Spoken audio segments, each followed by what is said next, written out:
হয়। গল্পতে দেখানো হয় ইয়ং নামে ছেলেটি একটি ফুড ডেলিভারি করত।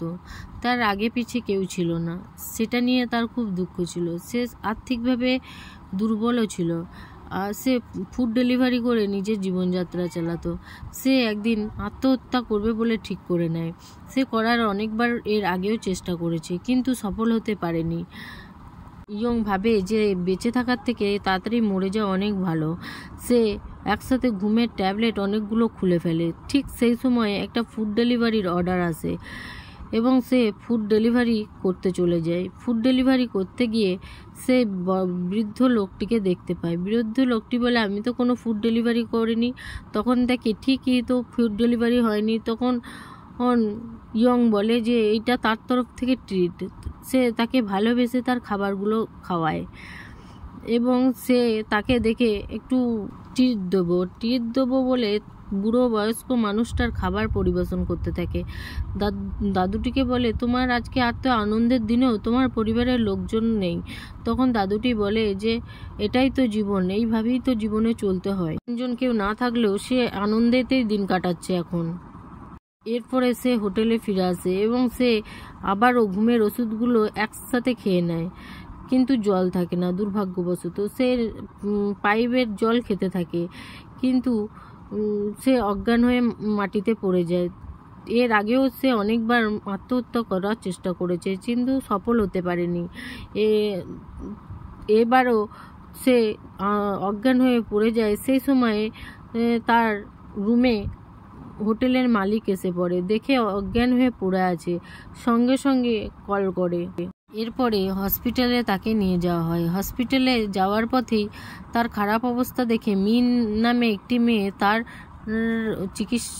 প্রাথমিক চিকিৎসা করতে থাকে, তাকে অক্সিজেন দিতে থাকে এবং সে মনে মনে কল্পনা করতে থাকে একটা এঞ্জেল এসে তাকে কল্পনার জগতে নিয়ে গেছে। আসলে সে মিনকেই দেখতে পায় যে আবার নতুন করে প্রাণ বাঁচানোর চেষ্টা করছে। যখন চোখ খুলে তখন ইয়ং দেখে যে সে হসপিটালের বেডে শুয়ে আছে। ইয়ং দেখে হসপিটালের বেডে তার পাশে একজন সিগারেট খাচ্ছে, তার নাম সান। সে দেখে অবাক হয়ে যায়, কারণ হসপিটালে তো সিগারেট খাওয়া বারণ। এবং ইয়ং এর মুখ থেকে নার্স সিগারেটটা ফেলে দেয় এবং সে ডাক্তার একটা সাইকোলজিস্টের কাছে যায়। সাইকোলজিস্ট বলে তার কিসের সমস্যা, সে কেন সুসাইড করতে গেছিল। সে বলে সে একটা জায়গায় টাকা ইনভেস্ট করেছে, সেখান থেকে তাকে ধোঁকা দেওয়া হয়েছে। তারপরে সে আর্থিকভাবে ভেঙে পড়েছে এবং তার নিজের বলতে আর কেউ নেই।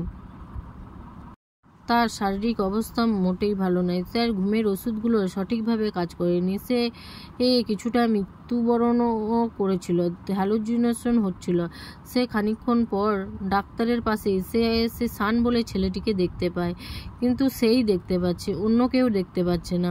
আবার কিছুক্ষণ পরে সে আবার কোথা থেকে একটা কান্নার আওয়াজ ভেসে আসছে। সে ওখানটা খুলে দেখে জিয়া নামে একটি মেয়ে খুব কান্নাকাটি করছে, কিন্তু তাকে সে সাহায্য করতে চায়, তাকে বার করে, কিন্তু ডক্টরকে দেখালে ডক্টর কিছু দেখতে পায় না। তখন এর কল্পনায় দেখছে, তার কল্পনায় মানুষদেরকে দেখতে পাচ্ছে, তাকে বিশ্রাম নেওয়া প্রয়োজন। এই সময় তাই সে হাঁটতে থাকে হসপিটালে। সেই সময় দেখে মিস্টার লু নামে একজন বৃদ্ধ লোককে।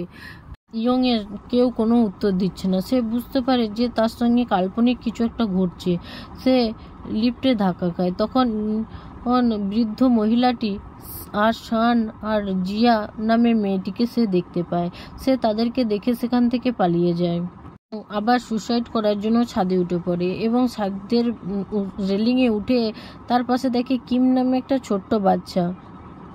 সেই ছোট্ট বাচ্চাটিকে বাঁচানোর জন্য এদিক ওদিক করতে থাকে, সে লাফাতে থাকে, সে তাকে সাবধান করতে থাকে, কিন্তু এই লাফ ঝাঁপে করতে করতে ইয়ং পড়ে যায়। কিন্তু সে বুঝতে পারে যে তাকে সব সময় ওই চারজনই বাঁচিয়ে নেয়। এই চারজন আর কেউ নয়, মৃত আত্মা।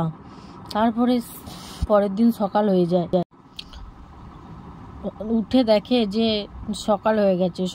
তারপরে দেখে ডক্টররা নার্সরা এসে দাঁড়িয়ে আছে। ডক্টর নার্সগুলো বলে যে তুমি সেই ভূতগুলোকে দেখতে পাচ্ছ কিনা। সে অবাক হয়ে তাকিয়ে থাকে, কিছুই বুঝতে পারে না। তারপরে তারা সেখান থেকে চলে যায়। তারপরে দৃশ্য দেখানো হয় অন্য। ইয়ংকে দেখতে পায় এবং ইয়ং রাতের বেলায় যখন শুয়েছিল তাকে বারবার বিরক্ত করছিল সেই আত্মাগুলো, তাকে অদ্ভুতভাবে ব্যবহার করতে চাইছিল আত্মাগুলো। পরের দিন সকালবেলায় ইয়ং সেই বয়স্ক বৃদ্ধ মহিলাটি নাচ করছে সেরকম নাচ করছে অদ্ভুতভাবে, তাকেই সবাই দেখছিল। তাকে ইয়ংকে কন্ট্রোল করে ফেলেছিল ওই বৃদ্ধ মহিলাটি। তারপরে সান বিড়ি খাচ্ছিল, তখন সানের ইয়েতে আগুন লাগিয়ে দিয়েছিল।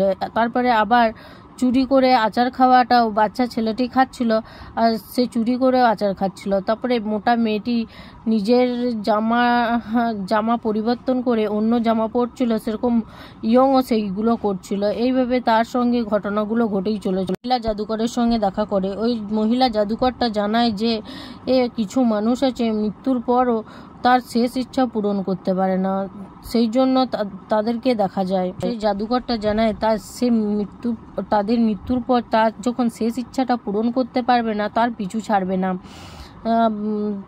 তাকে মরতেও দেবে না। সে আবার বেশি চিন্তিত হয়ে পড়ে। বছর সে বাঁচতে চায় না, আবার ওই আত্মাগুলোর সঙ্গে থাকতেও চাইছিল না। তাই সে আত্মাগুলোর হাতে বাঁচার জন্য সে ছুটে ছুটে পালাতে থাকে এবং সেখানে সে পড়ে যায়।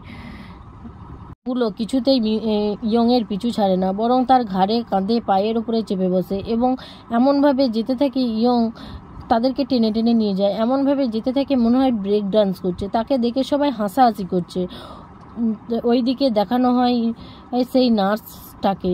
সেই নার্সটা মিন গোয়ের ঘরে আসে। গো হচ্ছে তার ভাই। সে একজনের কাছে টাকা ধার নিয়েছে, সেই টাকা যদি না ধার দেয় তাকে হুমকি দিয়ে চলে যায়। এর ঘরে বসে তারা টিভি দেখছে, ভূতগুলো ভূতেরই সিনেমা দেখছে। তখন ইয়ং বিরক্ত হয়ে বলে যে তোমাদের পায়ে পড়ছি, তোমরা আমার কাছ থেকে চলে যাও, তোমাদের শেষ ইচ্ছাটুকু বলো, আমি তোমাদের শেষ ইচ্ছাটুকু পূরণ করব, তারপরে তোমরা কথা দাও তোমরা আমার কাছ থেকে চলে যাবে। আমি এমনিতেই এই আর্থিক দিক থেকে বিপর্যস্ত, এমনি মানসিক দিক থেকে